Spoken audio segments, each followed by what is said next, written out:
The unmistakable truth, Jesus Christ, worthy of worship as God. The Bible is clear and unwavering. Only God is to be worshipped. Exodus 34:14 declares, "For thou shalt worship no other God, for the Lord, whose name is jealous, is a jealous God." This verse establishes the foundation of monotheistic worship, a declaration of God's exclusivity and his intolerance for idolatry. But here lies the challenge for skeptics. If worship is reserved for God alone, why is Jesus Christ repeatedly worshipped throughout Scripture, and how does God himself call Jesus God in Hebrews 1:8? Let's explore this profound truth. Worship belongs only to God. The Old Testament lays the groundwork for God's jealousy over worship. In Isaiah 42:8, God states, "I am the Lord, that is my name, and my glory will I not give to another, neither my praise to graven images." Worship of anything or anyone other than God is unequivocally forbidden. When Satan tempts Jesus in Matthew 4:10, Jesus replies, "Thou shalt worship the Lord thy God, and him only shalt thou serve." Yet we see a startling reality in the New Testament. Jesus Christ receives worship, and not once does he reject it. After his resurrection, Thomas falls at his feet declaring, "My Lord and my God," John 20:28. Jesus does not correct Thomas, nor does he rebuke him. Instead, he affirms Thomas's declaration of faith, saying, "Blessed are they that have not seen and yet have believed." John 20:29. Hebrews chapter 1:6. Angels worship Jesus. In Hebrews 1:6 the writer states, "And again, when he bringeth in the first begotten into the world, he saith, And let all the angels of God worship him."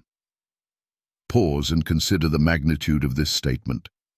Angels, created beings who exist to serve God alone, are commanded by God to worship Jesus.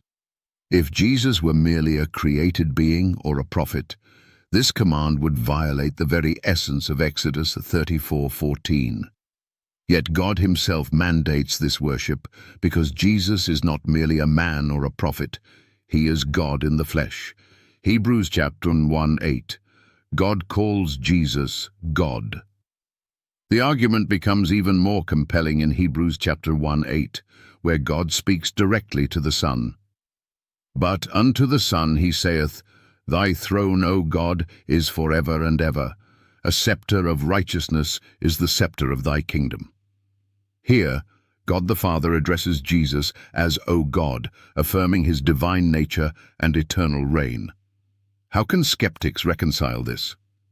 If God, who does not lie, Titus chapter 1:2, calls Jesus God, then denying Christ's deity is to contradict the very words of God. Jesus accepts worship without rebuke. Jesus' actions further reinforce his divinity. In Matthew 14:33, after Jesus walks on water, the disciples worship him, saying, "Truly, you are the Son of God." In Matthew 28:9, the women at the tomb worship him, and in Revelation 5:13-14, Jesus is worshipped alongside the Father by every creature in heaven, on earth, and under the earth. Contrast this with Revelation 19:10, where John attempts to worship an angel, but the angel rebukes him, saying, "Worship God." Jesus, however, never rebukes those who worship him, because he is worthy. The challenge to skeptics. To those who deny Christ's deity, consider these questions. If only God is to be worshipped, Exodus 34:14, why does God command the angels to worship Jesus in Hebrews 1:6? If God alone is eternal and divine, why does God the Father call Jesus O God in Hebrews 1:8? If Jesus were a created being, how could he share in the worship due to God alone, as seen in Revelation 5:13-14? The Bible does not contradict itself. It reveals truth. The worship of Jesus Christ is not an error or an exception. It is the ultimate affirmation of his divinity. Skeptics must grapple with the undeniable reality. Either the Bible is lying about Jesus being God, or their belief is built on a flawed understanding of Scripture. Closing reflection. Jesus' deity is not an abstract theological concept. It is the cornerstone of faith. If you reject Jesus as God, you must explain why the Bible consistently ascribes to him the attributes, titles, and worship reserved for God alone. Is it possible that your denial of Christ's divinity stems not from Scripture, but from preconceived biases? The evidence is clear. Jesus Christ is God, uncreated and eternal. He is worthy of worship because he is the fulfillment of God's revelation to humanity. For in him dwelleth all the fullness of the Godhead bodily. Colossians chapter 2:9. Will you continue to deny him, or will you bow before him as Thomas did and declare, "My Lord and my God"?